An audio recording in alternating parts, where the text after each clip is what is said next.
Back at you once again, doing it for you. DJ Sincere on the Dirty Basement Radio Show, coming at you live from the big city. Once again, we're doing it with another one of our interview series, coming at you with a special guest tonight on the Dirty Basement Radio Show. We're going to be talking to a gentleman coming at you from the west side of town, from the left side of town, you know what I'm saying, from the west coast. He's been doing some real heavy things for quite a number of years. He's a veteran on the scene over there. So we're going to be talking to him as far as what his history in the game is and what his perspectives on the business is and what some of his up-and-coming projects are. So right on the telephone right now, we're talking to Justified. How you doing, bro? What's up with you, DJ Sincere? It's a pleasure to be on here and talking to your audience. All right, well, we definitely appreciate you taking some time out, you know what I'm saying, to spend with us and whatnot. So why don't you let everybody know, you know what I'm saying, that's tuned into the Dirty Basement Radio Show exactly, you know, who you are and what you do and how long you've been in the business. Well, you know, my name's Justified.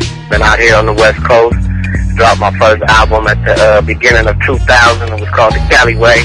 I was signed to Deep in the Game Records, and we was making it happen out here in the Inland Empire on the West Coast. And just, you know, ever since then, man, I've been sprung on this game and just been out here trying to get it off the trunk, online. However I can get my units sold, I'm trying to move them. Okay. Well, let's take it back a little bit. Now, you say you did your first album, and that really kind of, whet your appetite for the business. You've been going hard before. I mean, ever since then. But, before all of that happened, how did what was your inspiration to first get started in the business? Was, what I'm saying, was it like somebody you saw on TV? Was it a family member or what? Well, it was, I grew up in Compton, and, the homies had this little group called LOT, Leaders of Tomorrow.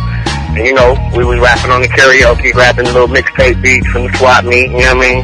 Shouts out to all the cats that gave us them hot instrumentals, you know what I'm saying? OG Daddy V, we used to go up there and copy from him, and just got sprung on it, bro, and really kind of took me in a direction to where he supplied everything I needed to pursue this dream. And, things that happen to you in your life that are bad sometimes turn out for good when you have that faith. And, I went away from home and ended up in San Francisco. I caught the Greyhound from Los Angeles to Frisco, trying to be hard-headed and not do what my parents was telling me. And, ended up getting stuck in a bad situation, had to call back home and let my parents know where I was at. And, fortunately, I had an aunt, that stayed maybe 20, 30 minutes from where I was at. And at her house, they had a full-fledged recording studio. My older cousin, we were in a band. Wow. And, it went from there, bro. They let me stay with them to keep me out of Compton and getting in trouble. And, they burst me in this music, man, and really gave me a lot of game. I did my first live performance to live instrument. It was like I just got sprung on. A guy put me in a perfect position outside of a bad situation. And it just, like I said, it changed my life, bro. Yeah, absolutely. That was definitely like a blessing that it just happened to fall. Everything just fell into place like that. You know what I'm saying? Everything. Yeah, that was definitely a beautiful thing. So, I was going through your, I was going through your, your bio, and I was seeing like a whole lot of different stuff and different things that you've done. Why don't you let our listeners know about the experience that you had when you went to France? Oh man, that was incredible, and that was with my cousin that I ended up living in the Bay Area with. They took us out to this event called the Meeting. It happens every year in January in Cannes, France. And my cousin pulled together the budget, to take about 17 of us out there to represent his company, 1-4 Records. And he had 2 hot singles on me, so he put me a part of his press kit. And, we ended up getting out there networking at the convention and got offered with a club spot.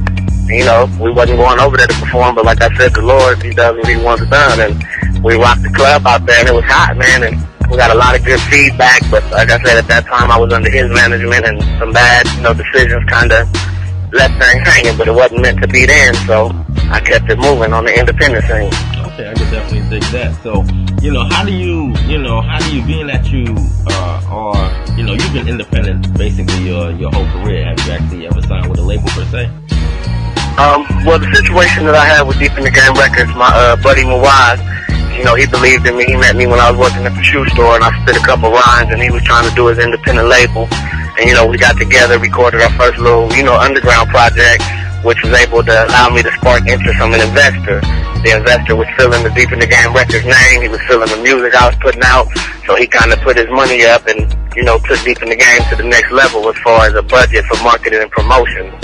So really wasn't signed to a major. It was my independent situation that got financed. Okay. And, we was out there running with the big dogs for a little while. All right, well, that's definitely hot now. Now, being that you went into that, you know, there's a lot of independent labels. There's a lot of people that are trying to do promotional companies and different kind of situations. So, you know, could you like share a little insight on actually, you know, the mechanisms or the maneuverings of that, some of the paperwork that's associated with that? Because some people think they could just, you know, say something and that's it. You know what I'm saying? But that's not necessarily the case, is it? Well, with this game, you know, there's so many different ways to do things. It's really a get in where you fit in type game. So, you know, everybody's out there. They're the next big thing according to them. So a lot of cats get misled by people portraying something that's really not a reality. I call it selling dreams. You know what I mean? And I've never been one to buy them. You know what I mean? Because God gave me mine free. So, you know, I watched the business as it was being handled by other people to where I didn't agree with the pattern that they were taking me as far as artist development and the energy. You know, they were succumbing to the game, man, and they wanted to push the gangsterism. They wanted to push, you know, this West Coast lifestyle that everybody sees on the movie screen, and that's really not where I fit into this West Coast picture. You know what I'm saying? I'm a hustler that get out there and get that bread and hustle, so that's what my music was reflecting.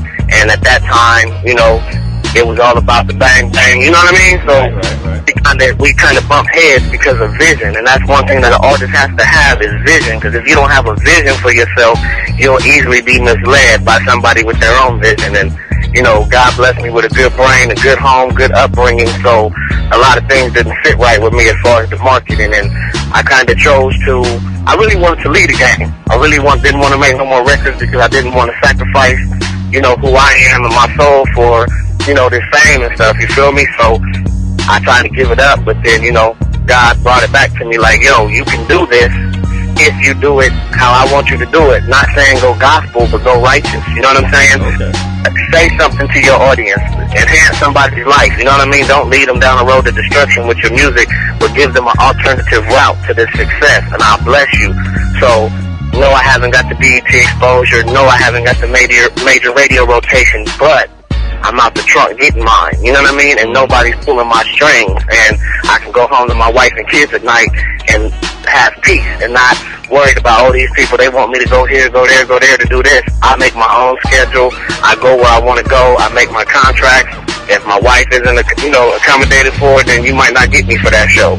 I travel with two. You know what I'm saying? So I got to keep my family. That's the thing I've learned, and this came later in the game, learning that, but I had to learn balance. So artists got to learn that balance, to balance their personal life with their business life and not let the other interfere with the other, because sometimes home can mess up the business and business can mess up the home. So it's a tricky game, man. Everybody ain't cut for this. Absolutely. Well, I hope everybody's listening to the words of wisdom from the brother Justified, really laying down some serious information for everybody that's tuning in right now to the Dirty Basement Radio Show.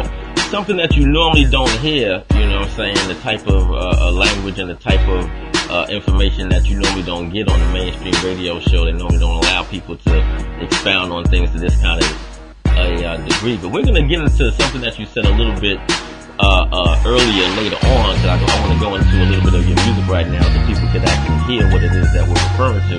I want to go into this song you have called Open Doors. So why don't you tell me a little bit of something about that song before we play that? Yeah, Open Doors, man, is produced by my boy Baldy. They repping that mob style, rep that entertainment. And, you know, I linked with them and we did some music, and he called me. He was like, I got a beat for you. I got a beat for you. This is all you, Jay. So, you know, me and my wife went through there and checked it out, and I wrote the song on the spot and jumped in the booth and laid it, and it's really just an outpour of how I feel about this game. You know what I mean? I've given it my best. I've done the best that I can. When are these cats gonna see that I'm the truth? You know what I'm saying? So, but until they do see it, I'm gonna keep doing me.